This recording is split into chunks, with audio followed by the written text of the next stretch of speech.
Bom, meus queridos, vamos dar continuidade hoje ao estudo de Apocalipse.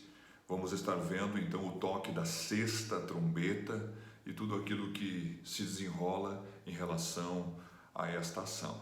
Então eu vou ler aqui o livro de Apocalipse no capítulo 9, no versículo 13. E tocou o sexto anjo a trombeta, e ouvi uma voz que vinha das quatro pontas do altar de ouro que estava diante de Deus. Bom, em princípio, é a primeira menção que se faz aqui no livro de Apocalipse dessas quatro pontas do altar de ouro que estava diante de Deus. Bom, os especialistas, eles dizem que possivelmente na esfera ou nas pontas foi o lugar aonde chegou aquele anjo para oferecer o incenso com a oração dos santos. Então, observe aqui.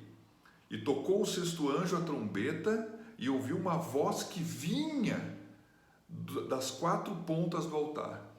Então, o que se diz a respeito disso?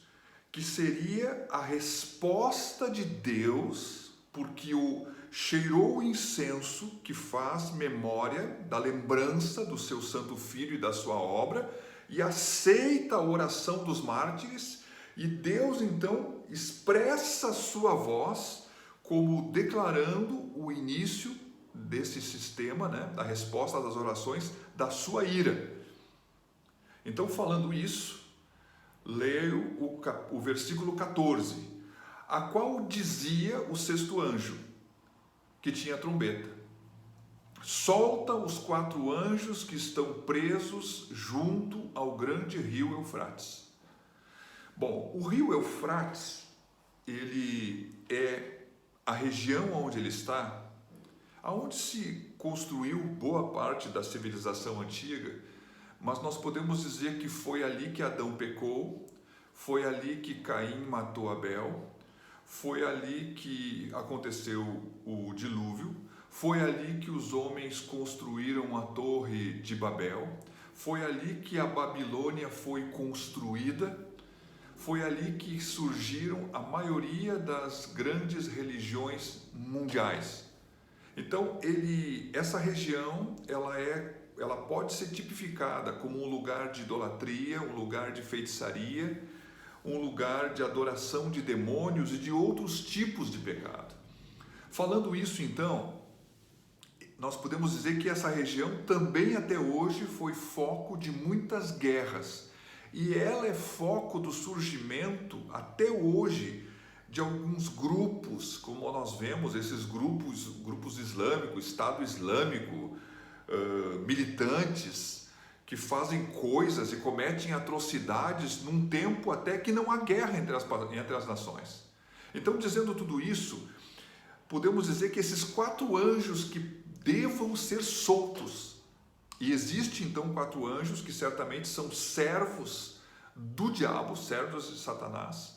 Eles estão presos, não sei a dimensão e como possa se expressar isso, mas se pode entender, visto que eles estão presos lá, que possam eles ter influenciado de alguma forma algumas atrocidades que têm sido cometidas na região antes mesmo deles serem soltos. Falando isso, vamos para o versículo 15. E foram soltos os quatro anjos que estavam preparados para hora e dia e mês e ano, a fim de matarem a terça parte dos homens. Bom, nós não podemos pensar na morte da terça parte pensando na população mundial do início.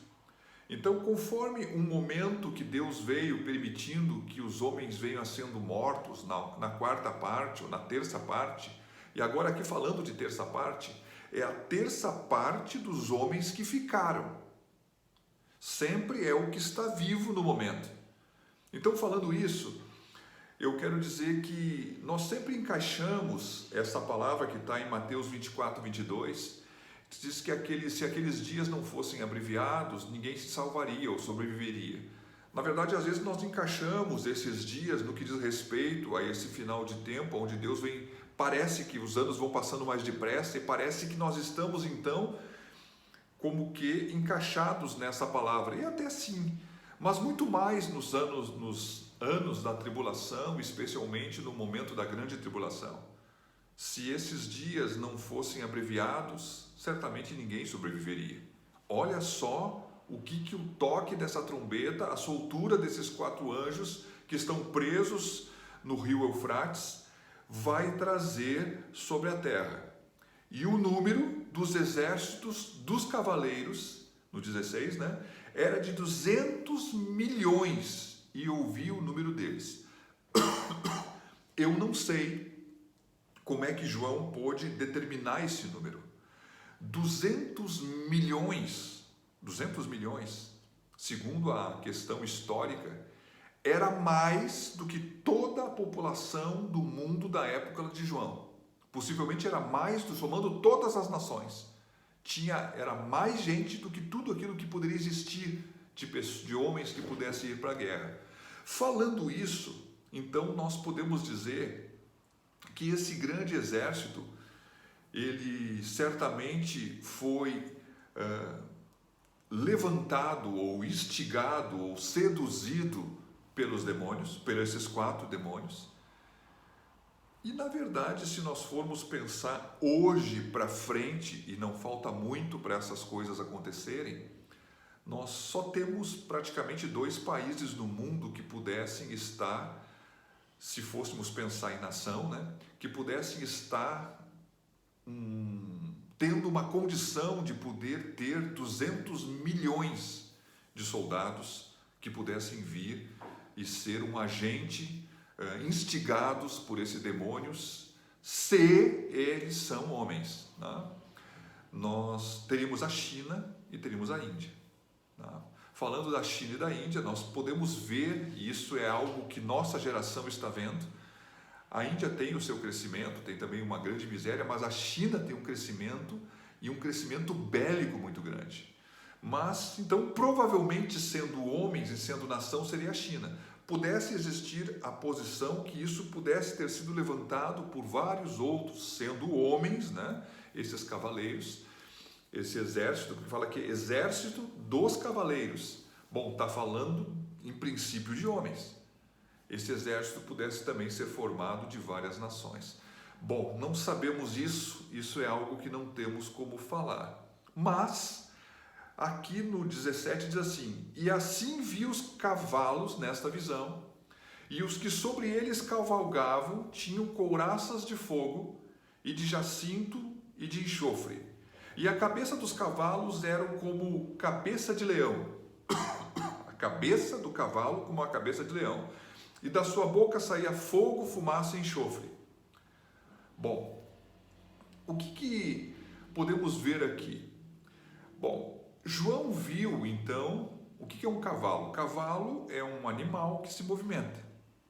Então, o que ele está vendo? Ele está vendo aqui a figura de um cavalo que tem uma couraça de fogo, de jacinto e de enxofre. Bom, o fogo é vermelho, em princípio esse jacinto falado aqui deveria ser azul, tem gente que diz que em outros tempos ele seria avermelhado, mas impossivelmente seria azul, e de enxofre amarelo. Bom, meus queridos, ele diz aqui que da cabeça dos cavalos, a cabeça dos cavalos tinha uma cabeça como se fosse de leão. Em princípio, nós podemos pensar que João pudesse estar até vendo um tanque de guerra, ou algo parecido que possa ser criado. Então, quando ele atira, faz bum, bum, né? Seria o rugido do leão. Então, da cabeça, mas nós vamos ver abaixo, da cabeça saía fogo.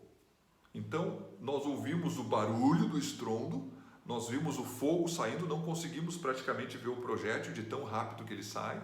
Então, nós podemos estar falando aqui, com certeza, de explosões de projéteis ou de mísseis. Bom, a bandeira da China, na bandeira da China tem vermelho e amarelo. Azul pudesse significar uma outra nação que viria junto, e eu não tenho assim, nem na questão teológica e nem dos especialistas, eles colocariam a possibilidade, pensando que os cavaleiros que estão sobre os cavalos, que têm couraças seriam homens, né? Bom, a China tem como um dos símbolos preferidos dela o dragão que gospe fogo, né? Então, dentro da sua cultura. Falando disso, então, vamos ler o 18, que diz assim: por estas 3 pragas foi morta a terça parte dos homens, isto é, pelo fogo, pela fumaça e pelo enxofre que saíam da sua boca. 1/3 da humanidade viva foi morta pelo fogo, pela fumaça e pelo enxofre. Falando então essas coisas, nós conseguimos ver que aqui há uma descrição que, mais qualificada no versículo 19, nós podemos ver aqui a dificuldade de poder qualificar isso aqui. Porque o poder dos cavalos está na sua boca e na sua cauda, porquanto a sua cauda é semelhante às serpentes que têm cabeça e com ela danificam. Bom, seria isso uma arma nova que os homens vão criar? Seria isso, então, uma estrutura de máquina com projéteis e que tivesse, então, a capacidade de ser governada por um cavaleiro? Falando agora desse cavaleiro humano. Bom, meus queridos, seria esse exército influenciado pela serpente que mostra a sua astúcia, embora eles estejam enfrentando a cauda que fere, que na verdade feriu porque produziu uma conversa que fez ele se movimentar nesse sentido, embora a cabeça não apareça na frente, ela está atrás? Não sei dizer, e nem os comentaristas falam sobre isso. Também podemos dizer assim, será que esse seria realmente um monstro então? Mais um monstro bíblico que apareceria, tendo, na verdade, essa questão de ser tipo um dragão que pudesse ter um corpo de cavalo, que pudesse então sair fogo da sua boca com fumaça e também enxofre? Bom, essas descrições seriam isso, uma descrição da ação dos demônios? Essa questão não há uma explicação concreta e plausível. Todo aquele que a dar, ele vai dar em cima de como é que é? Vai ser uma coisa não concreta, porque não tem como ser concreto. Mas a verdade, que seria com certeza uma coisa terrível, não diz aqui uma noção de tempo, como o outro falou de 5 meses, mas há uma ação destruidora na vida desses cavalos, e é interessante que não são os homens, mas são os cavalos que gospem, né? Há um cavaleiro, mas são os cavalos que ferem com o fogo, né, que sai da sua boca, e com a sua cauda, que é uma cauda serpentina, né, com jeito, com corpo, com cabeça de serpente. Bom, certamente isso faz alusão ao demônio, ou é uma coisa totalmente demoníaca, ou é um movimento humano coordenado por demônios. Isso nós podemos falar dentro de uma estrutura tecnológica desenvolvida pelos homens que conhecemos, ou por coisas que ainda vamos conhecer. Falando isso, então, nós vamos ler aqui o versículo 20 e 21. E os outros homens que não foram mortos por estas pragas não se arrependeram das obras de suas mãos para não adorarem os demônios e os ídolos de ouro e de prata e de bronze e de pedra e de madeira, que nem podem ver, nem ouvir, nem andar. E não se arrependeram dos seus homicídios, nem das suas feitiçarias, nem da sua prostituição, nem das suas ladroices. Isso aqui é interessante, que mesmo em face da punição e do sofrimento que vem sobre a terra, ainda assim o coração dos homens fica e está obstinado. E possivelmente aqui, esses homens então, eles estão obstinados no pecado e não têm um coração que queira se voltar para o arrependimento. Quando a palavra de Deus menciona essas coisas, ela está dizendo que ainda poderia existir oportunidade de arrependimento. Não está escrito, mas e os outros homens que não foram mortos por essas pragas não se arrependeram das obras de suas mãos. Quer dizer, ainda seria, falando agora desse versículo, possível arrependimento, mas não houve mais arrependimento, porque há uma obstinação e um endurecimento do coração dos homens pela sedução de Satanás e por tudo aquilo que ele cegou seus olhos e colocou neles, com certeza, a capacidade de, cegados do seu entendimento, serem errantes no que diz respeito à questão das suas atitudes, dos seus posicionamentos, de não voltarem então o seu coração para Deus e se apegarem e continuar se apegando aos ídolos, aos demônios e a toda a idolatria e praticarem todo tipo de maldade que sempre praticaram. Quer dizer, ainda assim vão amar o ouro, a prata, o bronze, até mesmo a pedra, a madeira, e adorando eles como se fossem deuses, que é uma coisa grosseira depois de tudo isso. Em outras palavras, por que esses deuses não livraram o mundo e das coisas que estavam acontecendo? A verdade é que não são deuses, nós sabemos disso, mas não se arrependeram também das suas atitudes, como homicídios, feitiçarias, prostituição e ladroices. Meus queridos, é possível que nesse tempo de escassez, esse tempo aqui pode ser um tempo onde tenha muita coisa que as pessoas vão roubar uns aos outros. Falando isso, terminando aqui de uma forma com 16, 17 minutos, eu quero então encerrar nessa tarde a nossa lição do livro de Apocalipse. Amanhã então, se o Senhor nos permitir, vamos iniciar no capítulo 10. Então, encerramos aqui o capítulo 9. Foi um prazer estar aqui com você. Que Deus te abençoe, no nome do Senhor Jesus.